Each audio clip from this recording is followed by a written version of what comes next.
১ নং শাহপুর ইউনিয়ন বিএনপির পক্ষ থেকে আমরা এ পর্যন্ত ৭৬৬ জনকে আমরা ত্রাণ সামগ্রী দিয়েছি। যেটা আমরা একসাথে দিতে পারি নাই। আমরা প্রথম ধাপে দিয়েছি ২৮৩ জন, দ্বিতীয় ধাপে দিয়েছি আমরা ১১৪ জনকে, তৃতীয় ধাপে দিয়েছি ৭০, এরপরে দিয়েছি চতুর্থ ধাপে ৬০, আজকে আমরা যে পঞ্চম ধাপ এটাকে দিয়েছি আমরা ১৪০।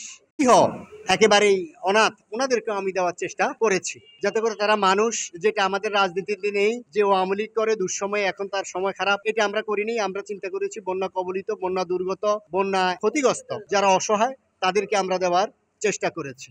ডেম্পু বান, যেটা গোমতী নদীর উপর রাতের অন্ধকারে ছেড়ে দিল, ঘুমন্ত মানুষ রাত্রে দেখে যে পানি বাড়তেছে, ঘরে শুইছে শুকনা, রাত দেখে কোন দিকে দিক বিদিক ছুটাছুটি করছে, পানি এরম ভাবে আসছে, মানুষ নিরুপায় হয়ে গেছে, কোন দিকে যাবে।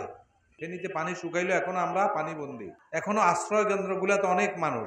বন্যার্তদের পাশে আমরা আমাদের দল মত নির্বিশেষে আমাদের সকলে কাজ করেছে। পাশাপাশি আমাদের ইউনিয়ন বিএনপির নেতৃত্বে আমরা বিগত দিনে যেভাবে দুর্যোগের সময় মানুষের পাশে দাঁড়িয়েছি, এবারকেও বন্যার পরই আমাদের ভারপ্রাপ্ত চেয়ারম্যান তারেক রহমানের নির্দেশে এবং ব্যারিস্টার মাহবুদ্দিন খোকনের নির্দেশনায় আমরা ইউনিয়ন বিএনপি, যুবদল, ছাত্রদল সবাই আমরা বন্যার্তদের পাশে দাঁড়িয়েছিলাম এবং আমাদের যতটুকু আন্তরিকতা এবং আমাদের যতটুকু অবস্থা ছিল আমরা চেষ্টা করেছি সহযোগিতা করতে।